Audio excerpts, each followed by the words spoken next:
راديو إيرنا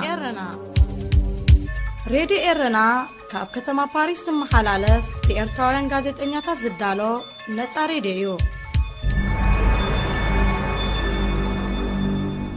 أماني الجرماية سلام أب كل هرنات عالم تركبو خبركم سمعتي راديو إيرنا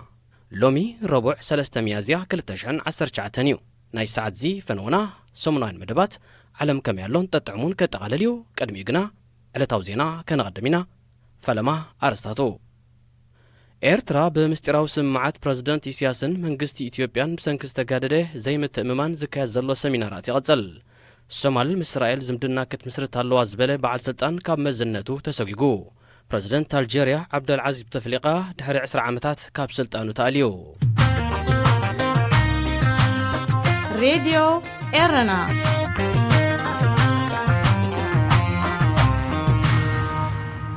ዜና ብዝርዝር ኣብ ኤርትራ ድሕርቲ ኣብ መንጎ ፕሬዝዳንት ኢሳያስ አፈወርቅን መንግስቲ ኢትዮጵያን ዝተኻየደ ምስጢራዊ ስምምዓት ብዝተፈጥረ ዘይምትእማን ዝካየድ ዘሎ ሰሚናራት ይቕጽል ከም ዘሎ ተሓቢሩ በዚ መሰረት ብርጋደር ጀነራል ኢዮብ ሓሊባይ በቀዳም 30 መጋቢት ኣብ ማዕስከር ደንደን ወይ ቃኘው ንዝነብሩ ተጋደልትን ስንኩላን ኩናትን ኣብ ዘካየዱ ኣኼባ ብዛዕባ ምሕንጻጽ ዶብ ጉዳይ ምስራት ሓይሊ ባሕሪ ኢትዮጵያ ንኤርትራ ዝህልዎ ስጋት ቅዋም ስለምንታይ ዘይትግበር ኩነታት እስራት ገዳይም ተጋደልትን መሪሕነት ህዝባዊ ግንባር ነበርን ካልኦትን ዝብሉ ሕቶታት ተላዒሎም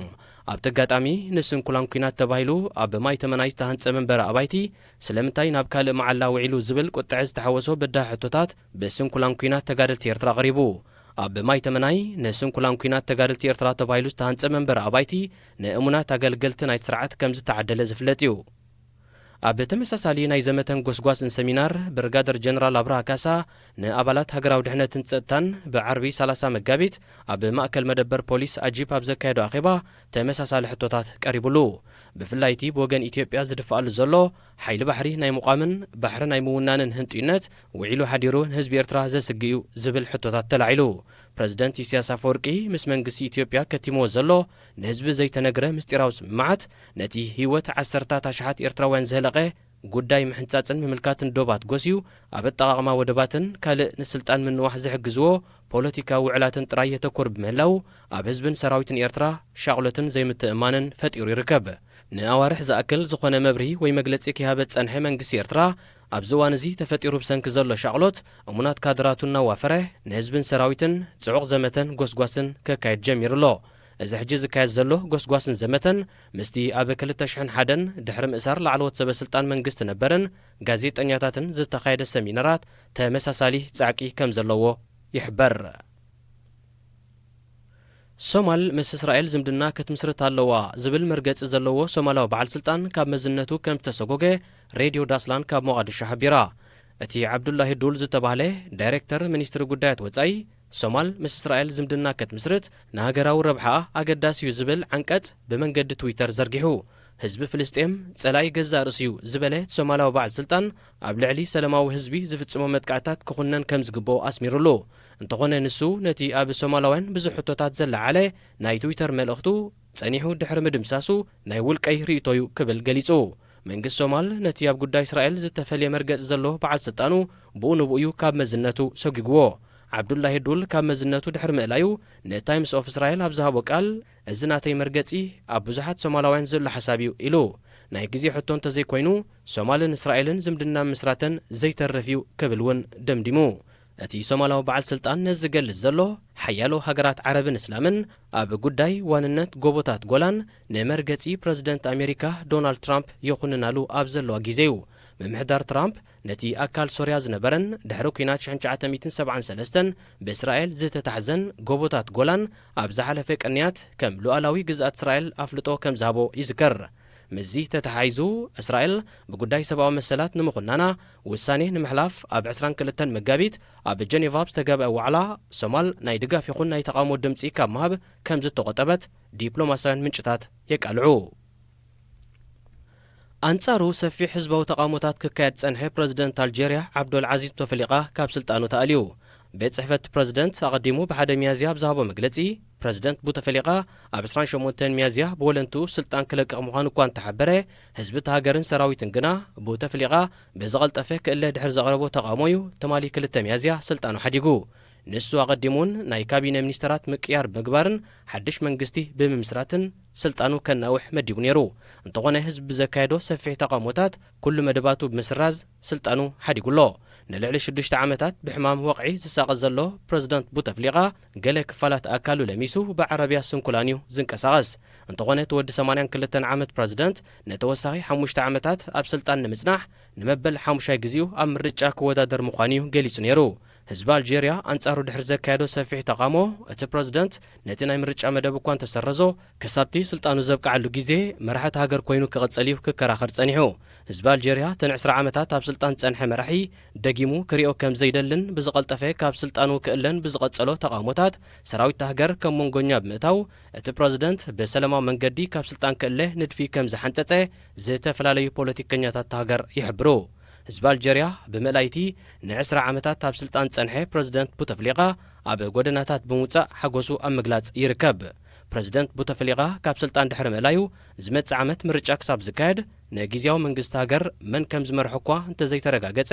ካብ 1994 ክሳብ 1999 ፕረዚደንት ሃገር ዝነበረ ሊያሚን ዝሩል ጻውዒት ቀሪቡሉ ከም ዘሎ ይጥቀስ هذه ዜና إذاعة إرنا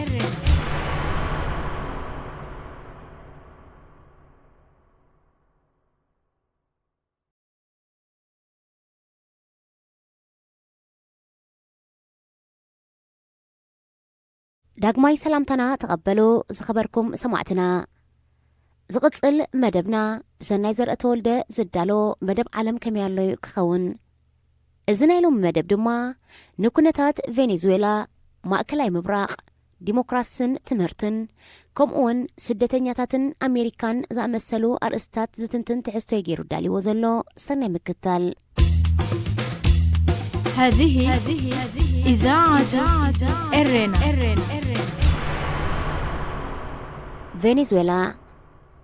ኣብዚ ሕጂ እዋን ፕሬዚደንት ሩስያ ቭላድሚር ፑቲን ኣብ ጉዳይ ካልኦት ሃገራት ኢዱ ምእታውን ንስለ ረብሑ ጥራይ ምስራሕን ስርሐይሉ ተተሓሒዝዎ ከም ዘሎ ይውቀስ ኣሎ ብፍላይ ከዓ በተን ኣብ መስመር ጉዕዞ መንግስትነት አንጻሩ ዝኾና ሃገራት ምዕራብ ዛጊት ፑቲን ኣብ ጆርጅያ ኣብ ግዜ መሪሕነት ጆርጅ ቡሽ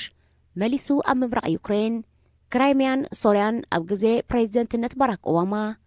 እንሆ ከዓ ሕጂ ፕሬዚደንት ኣሜሪካ ዶናልድ ጄ ትራምፕ በዘን ዒንቱ እናረኣየን በዘን እዝኑ እናሰምዐን ኣብ ድሕሪ ገዛ ኣሜሪካ ኣብ እትርከብ ቬኔዙዌላ ኢዱ የእትሎ ለንቀነ 100 ኣባላት ሰራዊት ሩስያ ዝሓዛ ነፈርቲ ናብ ርእሰ ከተማ ቬኔዙዌላ ካራካስ ኣቴና ኣለዋ ተባሂሉሎ ነዊሕ ኣብ ዘይገበረ ዓመታት እውን ሩስያ ንቬኔዙዌላ ብገንዘብ መግብን ኣጽዋርን እናደገፈት ነቲ ሕጂ እናዓተኣለ ዝበሃል ዘሎ ፕሬዚደንት ኒኮላስ ማዱሮ ከተረጋግእ ሰሪሓያ ሎሚ ቬኔዙዌላ ኣብ መንጎ ክልተ ኣነባ ዝመርሓኪ ዝብልዋ ዘለዉ ደቃ ተቐርቂራ እትሳቕ ዘላ ኣሜሪካ ንህዋን ጋይዶያ ደገፋ ትህብ ዘላን ክትህቡን ዝጸንሐትን ኣሜሪካ ጋይዶ ብባይቶን ብኹለን ሃገራት ተኸባብን ዝተመርጸን ቅቡል ዝኾነን ሕጂ ከዓ ፕሬዚደንት ክኸውን ዘለዎን እዩ ዝብል ሞጎትያ ተቐርብ ፕሬዚደንት ኒኮላስ ማዱሮ ግን ኣሜሪካ ኣብ ሃገርና ዕልዋ ትፍጽማላ ኢሉ ይኸሳ ኣብ ከምዚ ኩነታት እምበኣር ፑቲን ብዙሕ ሰብ ኣጽዋርን ገንዘብን ከየጥፋእካ ብውሕድ ጸጋታት ንኒኮላስ ማዱሮ ኣብ ስልጣን ከተቐጽልን ንነዳዲ እቲ ሃገር ተቆጻጺርካ ከም ድላይካ ክትገሕጦ ብኡቢልካ ከዓ ኣብ ዓለም ድላይካ ናይ ምግባር ሓይልኻ ኣረጋጊጽካ ንፕሬዚደንት ኣሜሪካ ዶናልድ ትራምፕ መሃንዘል ምስራሕ ይከኣሊሉ ይግምት ከም ዘሎዩ እቲ አንጻሩ ዝውሃብ ዘሎ ትዕዝብታት ዘርኢ ዘሎ ድሮ በዚ ኣተሓሳስባን ንቕሎን ጥራይ እኳ ሩስያ ኣቓልቦ ኣሜሪካ ረኺባ ይበሃል ኣሎ ኣማኻሪ ሃገራዊ ጸጥታ ኣሜሪካ ጆን ቦልተን ከባብዚ ከባቢ ዘለዉ ናይ ግዳም ሓይልታት ኣትሒዝካ ኣብ ቬኔዙዌላ ወተሃደራዊ ደገፍ ኮነ ምትእታው ከይገብሩ ንሕና ኣሜሪካ ኣበርቲዕና ነጠንቀቕ ክብል እዩ ቀኒ ዘሎ ኢዱ ከእቱን ሱር ክሰድድን ዝሓለነ ሓይሊ ወይልኡ ዝመንፈሱ ሓሳቡን ደርቢዩ ነዚ ንሕና ንህቦ ዘለና ተሪር መጠንቀቕታ ዝጥሕስ ዝኾነ ይኹን ሓይሊ ንኣህጉራዊ ሰላም ቀጥታ ሓደጋ ኣብዚ ከባቢ ክህሉ ንዝኽእል ርግኣትን ድሕነትን ከዓ ጸላኢ ጌርናይና ንሪኦ ብምባል እውን ንመጠንቀቕትኡ ብዝተኻበደ መልክዑ ከርኢ ህርድግ ይብል ኣብ ከምዚ ግዜ ብዙሓት ኣሜሪካውያን እንተዘረባሞ እንታይ ክወጾ ዘሰኒ ተግባር እንደሞ ተሳእነ እናበሉ ናብ ፕሬዚደንት ሩስያ ቭላድሚር ፑቲን ገጹ ዝኸይድ ወቐሳ ይውርውሩ ኣለዎ። ፕሬዚደንት ኣሜሪካ ዶናልድ ትራምፕ ኣብ ናይ ወጻኢ ፖሊሲኡ ኣሜሪካ ቅድም ዝብል መሪሕ ስለ ዝቐመጠ ፑቲን ትራምፕ ሰራዊቱ ወጻኢ ካብ ኣሜሪካ ክልእኽ ከም ዘይደሊ ኣጸቢቑ ይፈልጥ እዩ። እቲ ሓቂ ከምኡ ስለ ዝኾነ ኸኣዩ ሎም ኣሜሪካ ብኣህጉራዊ ጸቕጥን እገዳን ፕሬዚደንት ቬኔዙዌላ ኒኮላስ ማዱሮ ካብ ስልጣኑ ክእለ ይኽእል እዩ ዝብል እምነት ሒዛ ክትከይድ ጸኒሓ። እንተኾነ ብሰሪ ምትእታው ፑቲን ደገፍ ጸጥታ ኩባን ኒኮላስ ማዱሮ ገና ኣይተኣልየን። እዚ ምዕባለታት ፖለቲካ እዚ ዝዕዘብሉ ዘለዉ ኣሜሪካውያን ብፍላይ ከዓ ምሁራትን ፖለቲከኛታትን ትራምፕ ዋጋ ይስእን ኣሎ። ዋግኡ ክመልስ እንተኾይኑ ሩስያ ካብ ዝከባቢ ብፍላይ ከዓ ካብ ቬኔዙዌላ ኒኮላስ ማዱሮ ናይ ቬኔዙዌላ ከዓ ካብ ስልጣኑ ከኣልዮም ክኽእል ኣለዎ ይብሉ። ሎሚ ኣብ ፍቆዶ ዝዓለም እዚ ቅልውላው ጥራይ መሊኡ ዘሎ ብሰሪ ኣሜሪካ ኣነ ሓያሌ ኩሉ ነገር ከዓ ንዓይን ብኣይንዩ ዝኸይድ ምባል ዝተፈጥረዩ ዝብሉ ሞጎት ግን ንትራምፕ ንዓዋጋ ግበር እናበልካ መድፋቕን ኣብ ጉዳይ ካልእ ሃገር ወሳኒ ተራ ክጻወት ምሕታትን ነቲ ዘሎ ኩነታት መሊሱ ዘብእስ እምበር ሰላም ዘምጽእን ርግኣት ዘውሕዝን ኣይኮነን በሃልትዮም።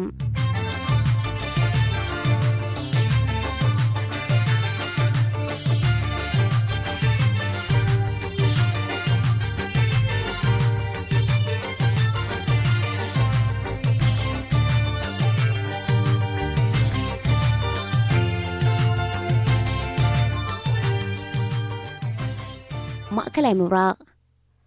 ኣብዚ ሰሙን እዚ እዚ ንትንክበሃል ካብ ዝቐነየ ጉዳያት ሓደ ጉዳይ ኣኽራናት ጎላን እዩ። ኣብ ታሪኽ ንድሕሪት ምልሲልካ ክርአ ከሎ ነኽራናት ጎላን ንሶርያ ዝሃበት ቅድሚ ቀዳማይ ኩናት ዓለም ምዃኑ ፈረንሳያ ነይራ። በዚ መሰረት ከዓ ሶርያ ክሳብ ኣብ 1967 ብእስራኤል ትምንጠል ከም ታሪኻዊ መሬታ ወኒናቶ ነይራ። ኣብቲ ሽዑ ዝተኻየደ ኩናት ሶርያ፣ ግብፂ፣ ፍልስጤም፣ ኣዕራብን ዮርዳኖስን ንእስራኤል ካርማ ፈቲነን ተሳዒረን ሶርያ ከዓ ነኽራናት ጎላን ከሲራ። እቲ ኩናት ገለ ተንተንቲ ከም ዝብልዎ ንእስራኤል ቀዳዊኣ ኮይኑ፣ ስለዚ እዚ እንተኾይኑ እቲ ሓቂ ሶርያ ንኣኽራናት ጎላን ን49 ዓመታት ጥራይ ክትሕዞ ኸላ እስራኤል ግን ን52 ዓመታት ተቖጻጺራቶ ማለት እዩ። ሪዞሉሽን ውድብ ሕቡራት ሃገራት 242 እስራኤል ካብ ወሪራ ዝሓዘቶ ግዝኣታት ክትወፅእ ጸዊዑ ካብ ግዝኣታት እምበር ካብ ኩሉ ግዝኣታት ኣይተባህለን ኢላ ነገራት ኣራቂቓ ዝረኣየት እስራኤል ከዓ ካብቲ ክትወጾ ዘይትደሊ ከባቢታት ዕጭ ሓንፎፍ ኪላ ምውፅኣብያ ጠቕላላ ነቲ ውሳኔ ከም ዘይነጸገቶ ከተርኢ ግን ካብ ከተማ ኪነትራ ወፂኣ። ብኹነታታ ብዙሕ ዘይደቀሰት ሶርያ ከዓ ኣብ 73 ምስ ግብፂ ኮይና ኩናት ወሊዓ። እስራኤል ከዓ ንእሽቶ መሬት ከሲራ እሞ ኸድኣ እስራኤል ልዕሊ ሶርያ ንኽራናት ጎላን እንተሒዛቶ መብዛሕትኦም ሕጂ ኣብኡ ዘለዉ ነበርቲ ከዓ እስራኤላውያን እንተኾይኖም እንታዩ ዝበሃል ዘሎ ዝብሉ ደገፍቲ እስራኤልን መሰላታን ዝኾኑ ወገናት ተሓላቒ ትዕዝብትን ትንተናን ክህብሉ ከስምዑ ቀንዮም ኣለዉ። ኣኽራናት ጎላን ብተዛማዲ ንሶርያ ንእሽቶ ንእስራኤል ግን ዓብ መሬት ኮይኑ ኣውራን ወሳንን ቦታ ናይ ባሕሪ ገሊላ እዩ።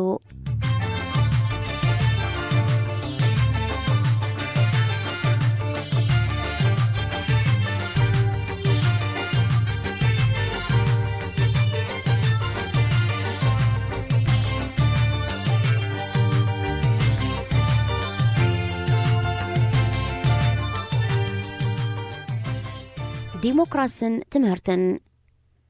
ሎሚ ዲሞክራሲ ኣብ ዓለም እቲ ዝዓበየ ተባሃጊ ቃል ኮይኑ ይደጋገም ኣብ ዘለወሉ እዋን ድልዱል ዲሞክራሲ ብዓይነት ዘለዎ ንቆልዑ ዝወሃብ ትምህርቲ እንተተጀሚሩ ጥራዩ ክረጋገጽ ዝኽእል ዝብል ሞጎት ኣብ ዜናታት ኣሜሪካ ክገማጠል ቀኒሎ። ትምህርቲ ገና ካብ መባእታ ጽቡቕ መሰረት ዝሓዘ ንስድራን ቁጠባን ሃገር ከም ዘርብሕ ጌርካ ዝተመስረተ ክኸውን ኣለዎ ዝብሉ ሕፁያት ፕሬዚደንትነት ኣሜሪካ ዝኾኑ ኣሜሪካውያን ዝነበረ ግን ከዓ ናቶም ዝመስል ሓሳብ ከም ዘምጽኡ ደጋጊሞም ክጸቕጥሉ ቀንዮም። ቆልዑ ኣብ ትምህርትን ድሕሪ ትምህርትን ትምህርቲ ክቆስሙ ጥራይ ዘይኮነስ ግቡእ ክንክን ክረኽቡለዎም ከይብሉ ምስቲ ዝቃለስሉ ዘለው ዕላማታት ከተኣሳስርዎ ከለዉ ከዓ ንሕና ሎሚ ከምዚ ክንብል ንግደድ ዘለና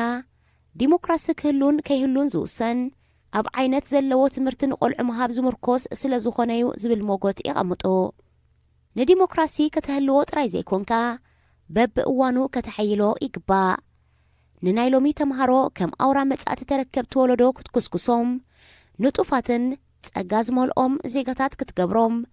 ጽቡቕ መንፈስን መስመርን እዩ። ብግቡእ ከይሰራሕካ ንፖለቲካዊ ዕላማ ዝሃቀነ ዘመተ ጥራይ ክትገብረሎም ግን ብዙሕ ትርጉም ዝህብ ከም ዘይኮነ ገለ ምሁራትን ክኢላታትን ብሓውሲ ወቐሳ ነቶም ሕፁያት ክሃርምዎም ይፍትኑ። ብተወሳኺ ዲሞክራሲ ክህሉ ክወሓስን መመሊሱ ክዓብን ዘይቀሊል ስራሕ ምዃኑ ይሕብሩ። ንዲሞክራሲ ዝኸውን ክእለትን ኣተሓሳስባን ምምዕባል ንነብስኻን ካልኦትን ምስማዕ ነገራት ተመራሚርካ ምርኣይን ምስራሕን ኣፈታትሓ ሽግራት ምፍላጥ ንግጭታት ኣብ ክንዲ ብጎነጽ ብሰላም ምድቃስ ኣብ ክትዓት ኣቲኻ ግቡእ ምኽንያት ብዝህብ መስመር ጥራይ ምሙጋት ኣብ ገለ እዋናት ገለ ሕድገታት ዝግበረሎም ክኾኑ ይግባእ። እዚ ግዜ ስነ ፍልጠት እዩ። ንስነ ፍልጠት ብስነ ፍልጠታዊ መንገዲ ዝሓዘት ሃገር ከዓ ክትምዕብል ዳርጋ ውሁብ ነገር ጌርካ ክውሰድ ይከኣል። ንደቅና ብኸምዚ መንገዲ እንተሒዝና ኸኢና ወትሩ ዘተኣማምን ርጉእ ሰላማዊ ህይወት ኣብ ሃገራትና ክነንግስ እንኽእል እሞ ንደቅናስ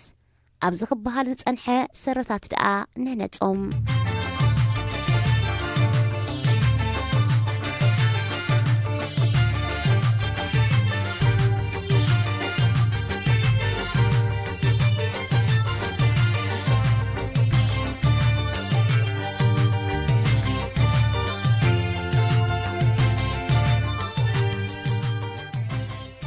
ስደተኛታትን ኣሜሪካን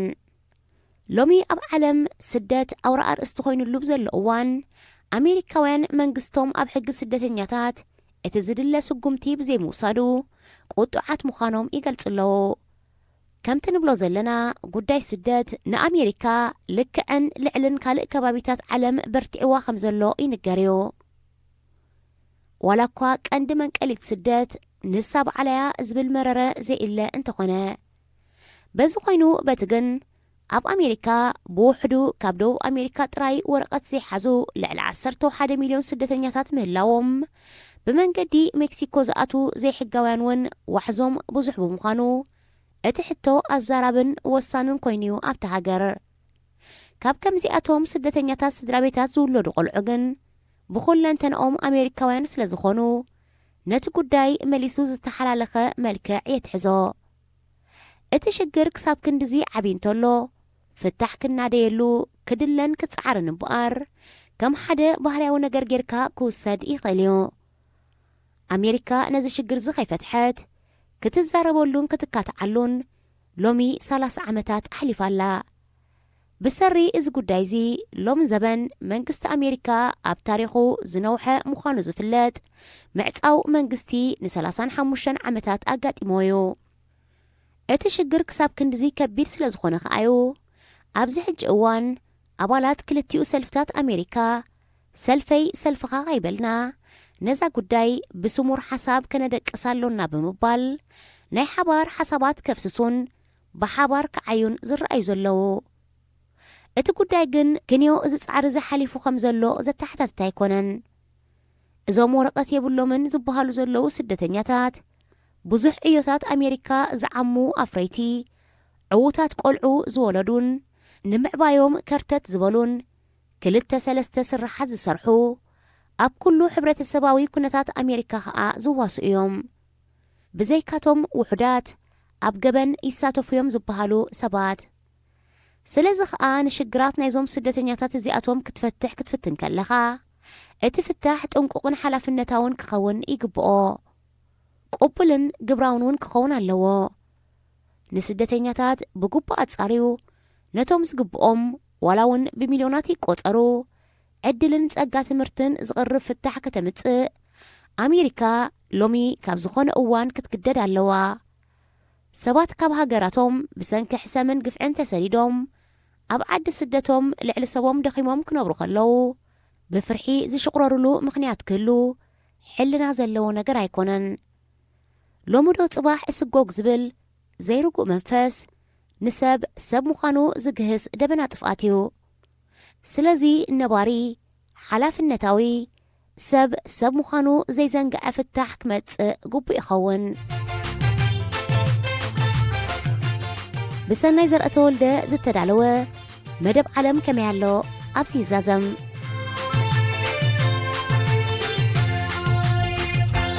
እዚ ትከታተልዎ ዘለኹም ካብ ከተማ ፓሪስ ብቐጥታ ዝፍኖ ድምፂ ሬድዮ ረናዩ ንምዝኻሩ ቀንዲ ነጥብታት ዜና ከስማዕኩም።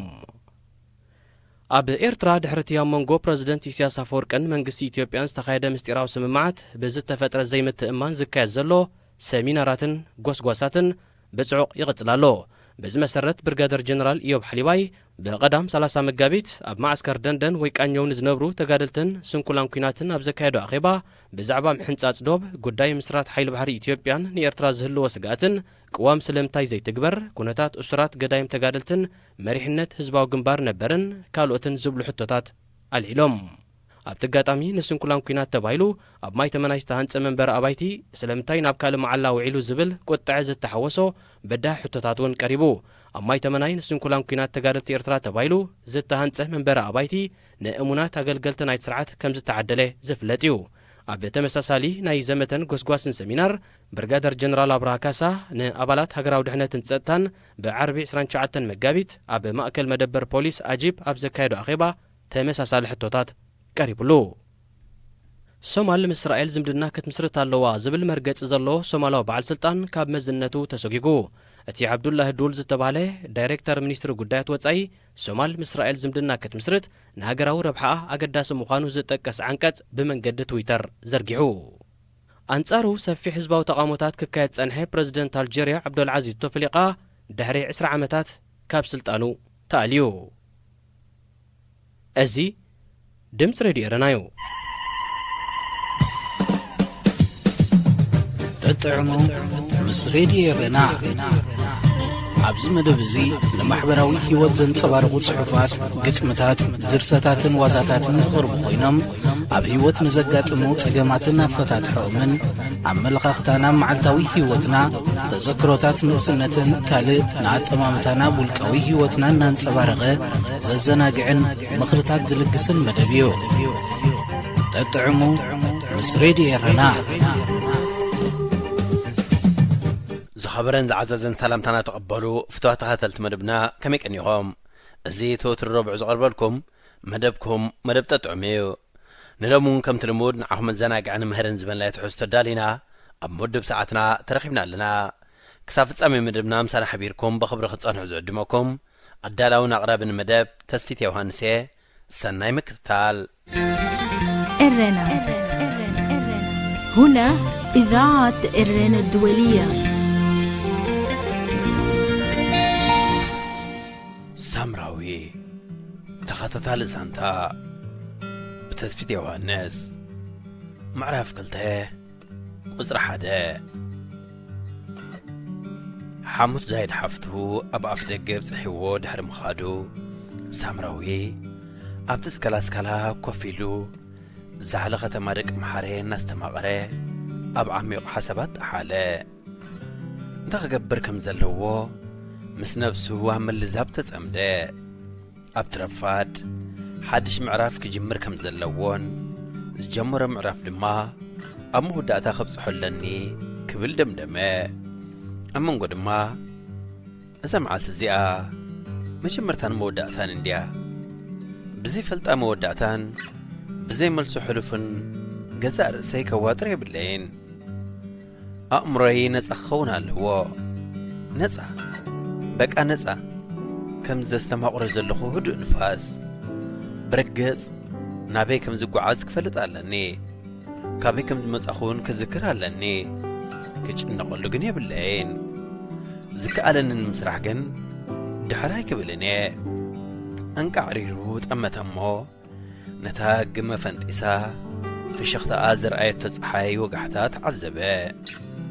ኣበይ ዳ ጸኒሐ ሓሳብ ሕጂ النابلة نسون كم تتصحي نتشفين وازن براجمة فانتسا قلقل زبلتو تتصعين وون زنبرا حساب بس عبيلو في شخيدوا دحر داقيم بسواقة زقبلا وقحتا يقتلنيا بلمو دني لدما كنت تديو زكيرو نبعات صرر بلا أدي معري أنا نسخن قبني بلنان مس غزي زملسو حتوتات هيوت سلازلو نغن كساب زي تفلت وان كصموكن كنافقكني جنبوتا خزتك فطر كم زي اللي تفلت يا اخي انا ون نقيمتا زخون لب خمزه تعدل كفلت ايه اجوخي مزخونه فطور تردادي اخنبر كم زلني فليت اللخو هبتم حسابات نخلون دماغ صاري مزخونه زقطمن فطور معلتاتي بفرق حلفه كل دم خما خوينو كيتبلني مخنياتو سب زرو إز عصد إلكز مهاركني نسخن ديخي سلازي سناي نجار كيف الليني سناي زبل نجار نازرق خوقو عزيه حاضر أجنا ديم عري نتوم تجيبو دو في علاميدو زبلو خسبات كم زي سمع كيم حلفي أبزز رخبوخي أب نابرخي زي اللو خنسوم نابرخ نازخاخرو كوسل خزقودو حدات زي مخانا مردعنيو حنساب رباش حسابات نزمصو سبات كم طباق رأس خانا نقنق كام فناوم صبق يويل كن يركي أجوخي كساب زخون زخون كم النابل كحلفيو حدا معالتي كم تبحق فوق يركي فقر خطقلت لي أنا وانا بحق فيال قبابيلي فقر خيمة جمرت همبر موداتا خمزي بلو داقيمي خرقا كسالكي هندبت درقع زبل دمز سمعمو أزي سنبدا زايد حفتو زحزوت تخوين دما تسمعو بدديلو كابت خباب خنقسقس كم زلو السنة أب جباون زنبرا جنزب هلاو أن الرقاقسة فريقو ندقت ألتال زبالة كازمير أب من قديس لزرخبه من دق حاخيرو كل التخازمير حزو قعزو قصلا نابتن ناب كل التأيدو زنبرا كازمير انهات اما تدما زين خبدايو مجم حتياتا يقصر اللين خون نابلا نمعروف أوتوبس أنفتو قعز نبرا أبو أمرؤو عينوتو بزي قدس جن سراح كركبها لني زبل حساب موصو نقدميئو أب حدز ندق كذا سرح تنياثات لعلن تحتن كبلو رعاية قربي لدما حدا عبيز بلبو سلام تقدح الملقاس مرحبا زودي دحان ديغا قلس اي بلوون دحاني سراح دي لينيري مسبلهم تأمتا بلوو كدا زودي ورايتي مرتغا اكبر ابترفق زيك سرح ناينقوط رايق سرح دلي قدمة تمرت مأتاوي وتأتأ بلا أتاولا دايمو سرحوني بكاينا بجاكم أبو أديت أنها يبلان أبوي كأبي هوتي اللان نابرا بطعم خبيدنا قزا خراين تاقم نقبر جنك تكويننا بجاكم زخونة خسرها خاليه أتم سباهي تمت هبرو وما تحبوها يا أكل زودي بل صباح نقو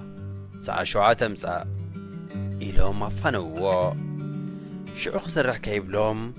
كم زي مهار كفلت ويد الآن يقني لي حراي نقو غمتسي إلو تفاني وام أب عرفت ما تسمعو وهي أنا سمراوي ود سرقيا خوني مالدي مخنياتو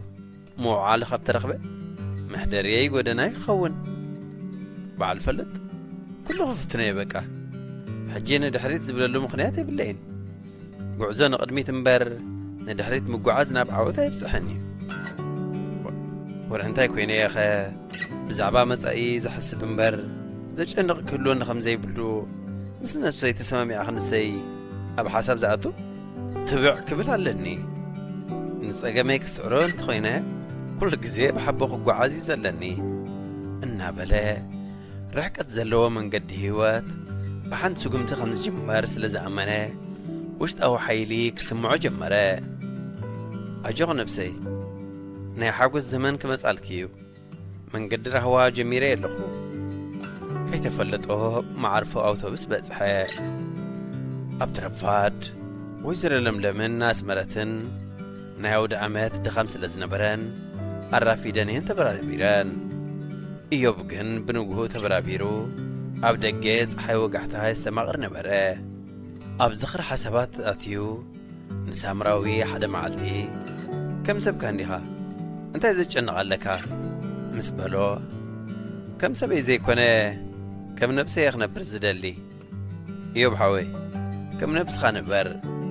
نعخذ مسل فطور ولا حد يلن سلازي نابرا خون سنايزو خون سب نابرا أم مساسيل كاخت مرحوق يتحسب فلين نتزلو نابرا تنبر عليكا هابتيم كا سب كارجز وهم سحوات كا ترى كاخت نبر عليكا مالتا يكونن انت يسك ايوب حوي ابت حجي جزي فلي مخن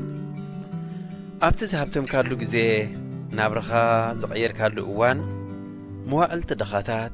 مسأنانع حزنات مبرت عزغتامات آلاي حمومات كوتا ابت لعل زخد كارلو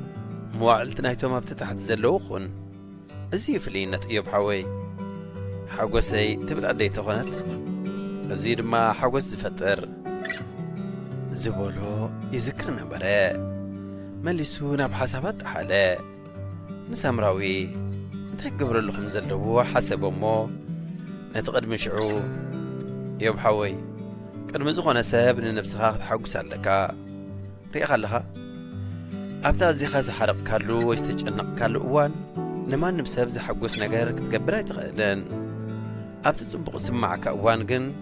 نقول لساب بحكس منفس تقبله صبقنا حسابات محساب عبنا قريو جن كأخ ترسو عزيب الكا نتم زودقو دو كتب لهم كرم محساب اسخان رأسخام جمريا دو كتب لالكا سلازي نبسخام رأيه ترسع جن ايوب حوي نقو حوي كونكا بونت أزيخا فليسا بيخا زلكا سناي نجاري عقبالكا أنا نعخذ حقوس نجارك قبر زدلي ننبسي كحقوس لزدلي كمون ندي أسميري نداوي تحوي كحقوسو ما بتحسبلو وش دايك حقوس لزبهجي نسخا سناي مقبار تفترخ أيو أكل هيوت كاس لزخونه تواهي دوك أيو حد ساب صبو نجارك قبر جمرمو نوي حكي كدد ما يقارصو نايز مغنيات اتساب نسب كحقوس مبار نجزاء رسوخ حقوس هيكونن جميل و معرفة زقبر دما قبر ملسي صبا ستصبيه قبر ملسي مزيرك بكن انت قد سنيه مسقانا نزير خبولو زدخمكو اب مبالي اتو شعو هيكونن نتجمره غصلو اتزقبرون كتعوسو جمر حدا نبسوخ حقوس يلو سنايز قبر سابقن زخونا قبر ملسي هاي زبان باتز قبرونا تحقوسي زغزل أتقبر ملسي كامهن رخبو مسلكا كاب جزاء رسو بمن قد عقبتون رقعت منفسون يزرخبو يبحويون كم عين السبيخة بفتسهم أنا 5 جيري وزعكان أدي حقوسي يكتب لك أخلا معرخ ندين اللباب حقوس مليكاي خمزلخا مقماتو زساق ما يكونن عبت عدلتيو أنا نداوي تحوين كوف مبالي يخون مدك أسيخ نكالادم كلنا دوي الكاترينا مسانا زي توقوي خاخ نسخا استعاوتنا الكامس لنا نسخا جن بأنصارو بمحقوسنا تحقوس بحقوس حواتو زي حقوس كما خاز بلا فطور يلوى دخون زي عالم بونات بولس فترتها يو حوي أب حصير جزيه مفل لاينا زي ترفيو كم زحبنا الكاخ نقرا خادا ليه زبولو دما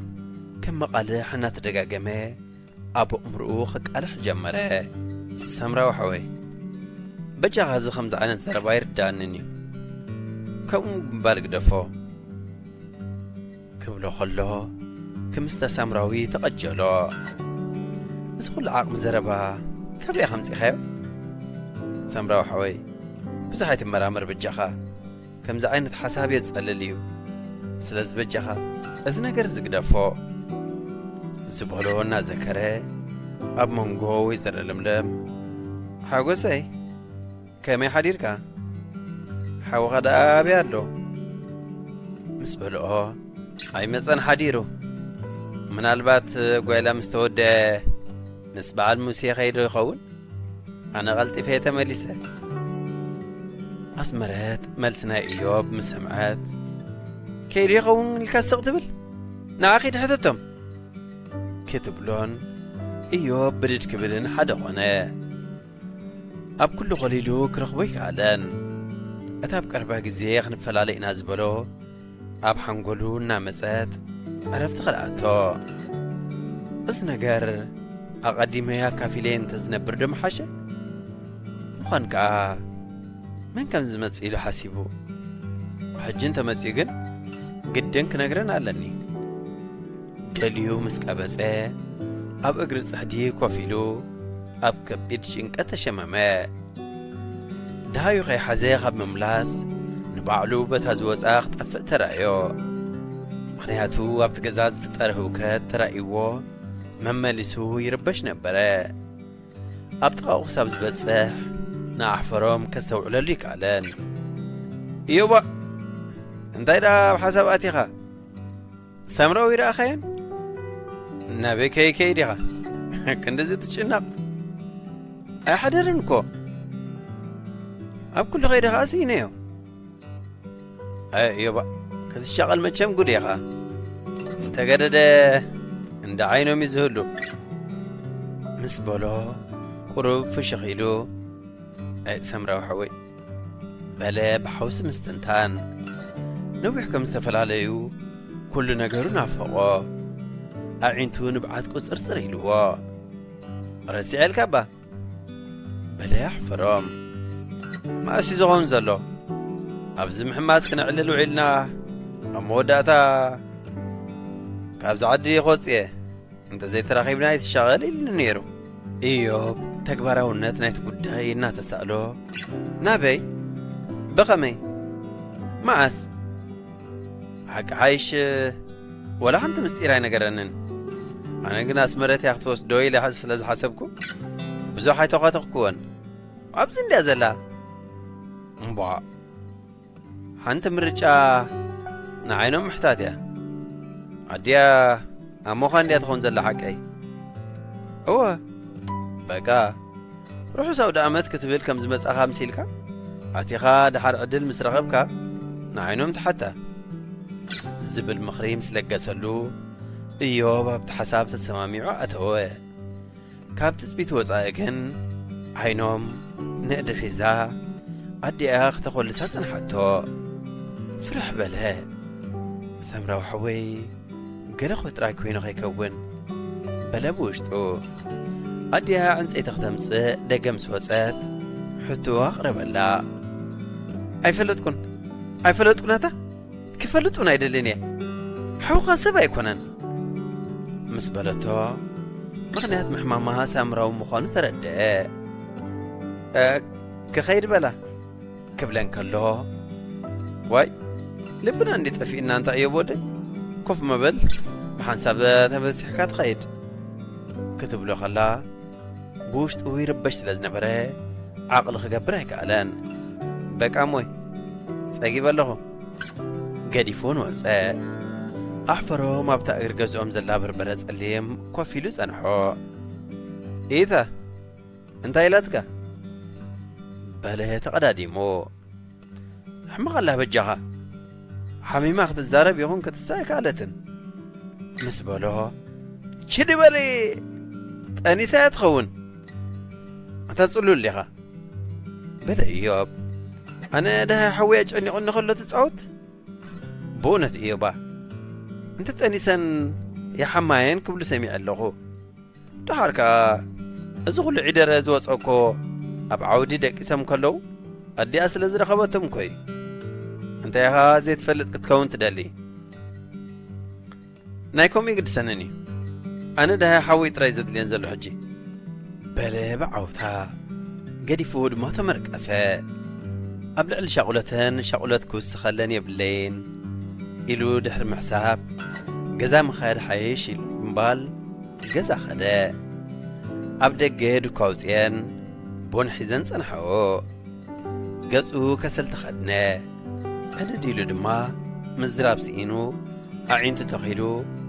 نهاية رخبكون ملكت رأسو بمنقصقاس كحبرن فتنا بقصبات برد بلا انت ريها سمعك بلد اسمرات حنقنا بلد أب كل قيدة سينيو نعفرم كتقفي أخمز بولو نجيرني عينهم كأحمي مالا بقى دكيسا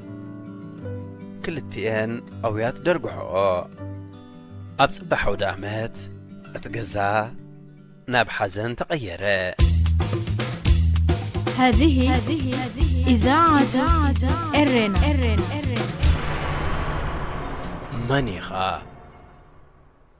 من النت حدا خبتهم ما بهيوت دكسب عبت رقم زلوهم حلاقتاتيو من النت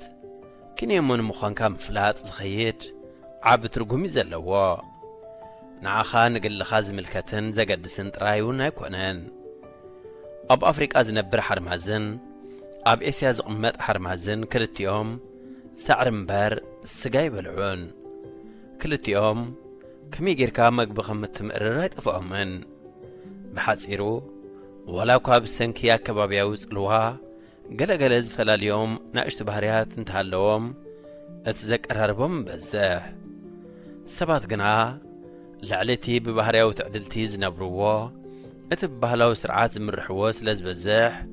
أمونقوهم عب فللي زلو أشن كوايدو ببينو كفل عالم زركبو سبات أبحانت بيت زنبرو أحواتون انتقونو حاد بحريات كلو ما يكألنيو قنكا نأمت صدر اللاتا خمز بحال حاد ساب كاب نقور بيتو نبيتو كمثل ناي قدنيو لو مقنا زعلهم تسبب قد الله زيادة اخت مساسلنا تسعر على كابنا ودما اتي ابو عيد مزلو من اسايو كم عالمو كمثل زدلي لوت اي كاب قدم صنحن زقصلن مخانو زي كحد كنت خونه زغمتاون بمنفيت زحلفن كويني صنيحو لوم غنا بزمصيو خيبلكايو ابيت كازاتو بزيا فلط اخاب عمرخ سفر قوتان ختقوصاصرو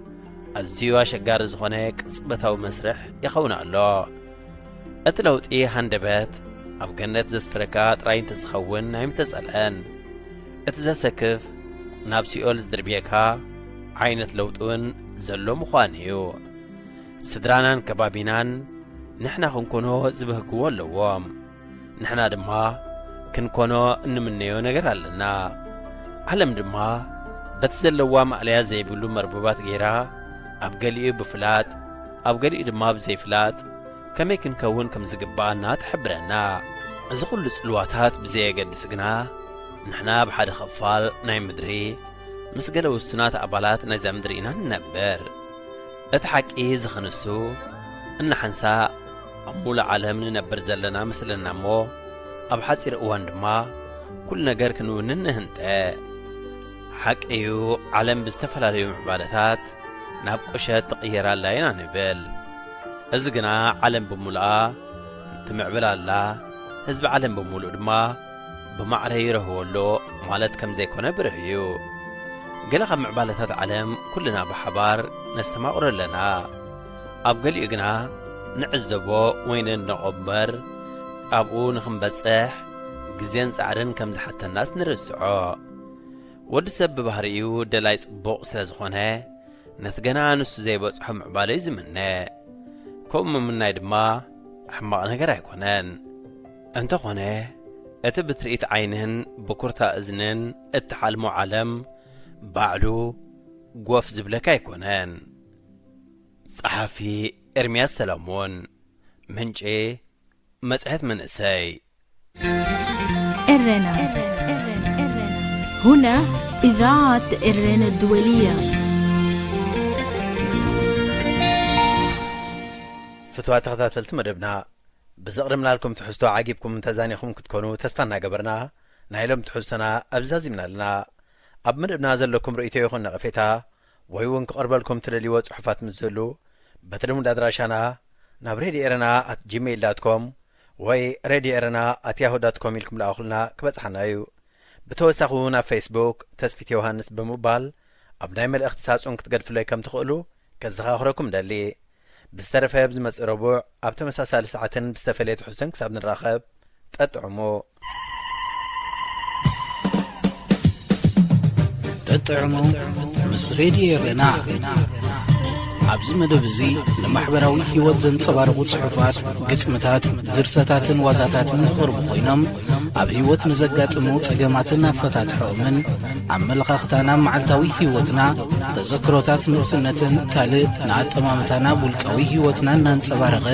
ዘዘናግዕን ምኽርታት ዝልግስን መደብ እዩ ጠጥዕሙ ምስ ሬድዮ ኤረና ዝኸበርኩም ሰማዕትና ናይ ሰዓት ዚ ፈንወና ኣብዚ ተዛዚሙሎ ስለምከታልኩም ደጊምና ንመስግን ፓሪስ ካብ ዝርከብ ቋሚ ስቱድዮና ምሳኻትኩም ጸናሕኩ ኣማኑኤል ግርማዬ ሰላም ሬድዮ ኤረና ሬድዮ ኤረና ካብ ከተማ ፓሪስ ዝመሓላለፍ ብኤርትራውያን ጋዜጠኛታት ዝዳሎ ነጻ ሬድዮ እዩ